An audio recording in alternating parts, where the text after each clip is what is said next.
सबसे कीमती साइकिल से। आर्यन हिम्मत जुटाकर अपने पिता को अपना छोटा सा आविष्कार दिखाता है और अपना बड़ा प्लान बताता है, लेकिन जैसे ही उसके पिता साइकिल तोड़ने की बात सुनते हैं वो गुस्से में आपा खो देते हैं। वो आर्यन की महीनों की मेहनत और उसके मॉडल को आग के हवाले कर देते हैं। ये देखकर आर्यन के दोस्त भी टूट जाते हैं और अकाल से बचने के लिए गांव छोड़कर भागने की तैयारी करने लगते हैं। लेकिन पूरे देश में अनाज की किल्लत थी, वो जाते भी तो कहां। आखिर में आर्यन के उकसाने पर वो सब तय करते हैं कि वो आर्यन के पिता से जबरदस्ती साइकिल छीन लेंगे। सब एक साथ पिता को घेर लेते हैं, लेकिन जैसे ही उसके पिता अपना हल हवा में उठाते हैं सब डर से भाग जाते हैं। वहां रह जाता है तो सिर्फ आर्यन, जो बेबसी से अपने पिता को देख रहा था। धूप जमीन को भून रही थी और उड़ती हुई धूल जिंदगी की कड़वी हकीकत बयां कर रही थी। जिस रास्ते से बच्चे कभी हंसते हुए स्कूल जाते थे, आज वहां ताजा कब्रें बनी हुई थीं। यहाँ तक कि आर्यन का वफादार कुत्ता भी भूख की वजह से दम तोड़ देता है। आर्यन के दिल में अब सिर्फ सन्नाटा और मायूसी थी। अपने बेटे को इस हाल में देख आर्यन की माँ का सब्र टूट जाता है। वो अपने पति पर बुरी तरह चिल्लाती है और अपनी सारी भड़ास निकाल देती है।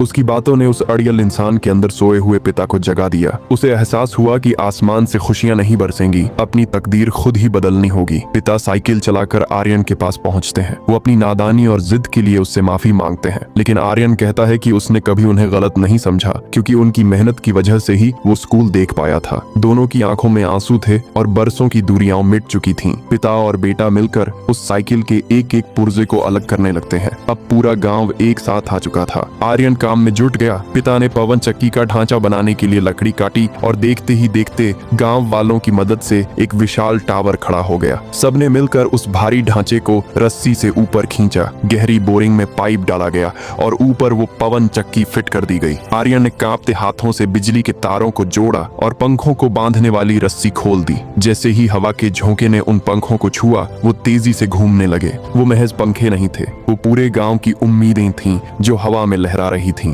डायनेमो की रगड़ से बिजली पैदा हुई और तार के जरिए नीचे लगे वाटर पंप तक पहुंची। गांव वाले खंदक और नालियां खोद कर इंतजार कर रहे थे। तभी एक ऐसी आवाज सुनाई दी जिसने सबकी धड़कनें रोक दी। पाइप से पानी का पहला फव्वारा बाहर निकला। बंजर जमीन पर पानी की वो बूंदें गिरते ही पिता ने आर्यन को गले लगा लिया। उनकी आंखों के आंसू अब खुशी के थे। आर्यन ने साबित कर दिया था कि अगर इरादा पक्का हो तो हवा के झोंकों से भी जिंदगी बदली जा सकती है। पानी की वो फुहारें सिर्फ बंजर जमीन को ही नहीं भिगो रही थीं, बल्कि लोगों की मरती हुई उम्मीदों को फिर से जिंदा कर रही थीं। आर्यन के पिता की बूढ़ी आंखों में अपने बेटे के लिए वो गर्व साफ दिख रहा था, जिसे शब्दों में बयान नहीं किया जा सकता। देखते ही देखते